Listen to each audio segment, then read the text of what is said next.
Israel और Gaza के बीच जारी युद्ध को लेकर नई खबर आई है। इजराइल ने गाजा के उत्तर हिस्से में रहने वाले लोगों को घर छोड़ने का आदेश दिया है। लोगों से कहा गया है कि वे दक्षिण के अल मावासी नाम के इलाके में चले जाएं, क्योंकि वहां की हालत थोड़ी सुरक्षित मानी जा रही थी। लेकिन उसी जगह पर भी हमला हुआ, जिसमें 3 बच्चों सहित कई लोगों की मौत हो गई। इस बीच अमेरिका के पूर्व राष्ट्रपति डोनाल्ड ट्रंप ने कहा है कि गाजा में युद्ध रोकने के लिए समझौता करना जरूरी है। उन्होंने कहा कि बंधकों को भी जल्द से जल्द छुड़ाना चाहिए। ट्रंप ने दावा किया कि इजराइल के प्रधानमंत्री नेतन्याहू और हमास के बीच बातचीत चल रही है। इजरायली सेना ने बताया कि उनका ऑपरेशन अभी भी गाजा के उत्तर में जारी है।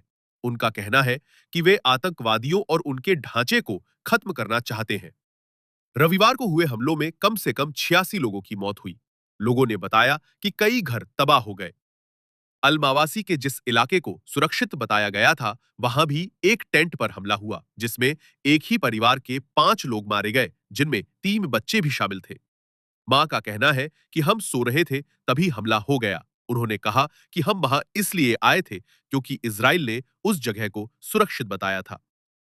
उधर बातचीत को लेकर कतर जैसे देश भी कोशिश कर रहे हैं कि कोई समझौता हो जाए, लेकिन अभी इजराइल और हमास के बीच कोई सीधी बातचीत नहीं हो रही है।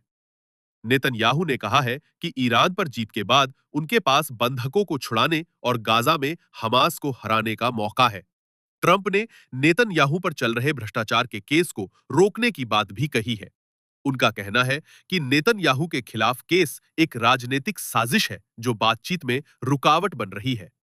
मार्च महीने में भी गाजा में संघर्ष विराम हुआ था, लेकिन वो ज्यादा दिन नहीं चला। उस समय इजराइल ने गाजा में खाने पीने की मदद पर भी रोक लगा दी थी। बाद में अमेरिका के दबाव से थोड़ी बहुत मदद पहुंचाई गई, लेकिन इसमें भी कई मुश्किलें आईं। संयुक्त राष्ट्र का कहना है कि गाजा में सही तरीके से मदद सिर्फ उनके जरिए पहुंचाई जा सकती है, लेकिन अभी वहां की स्थिति बहुत खराब है। गाजा में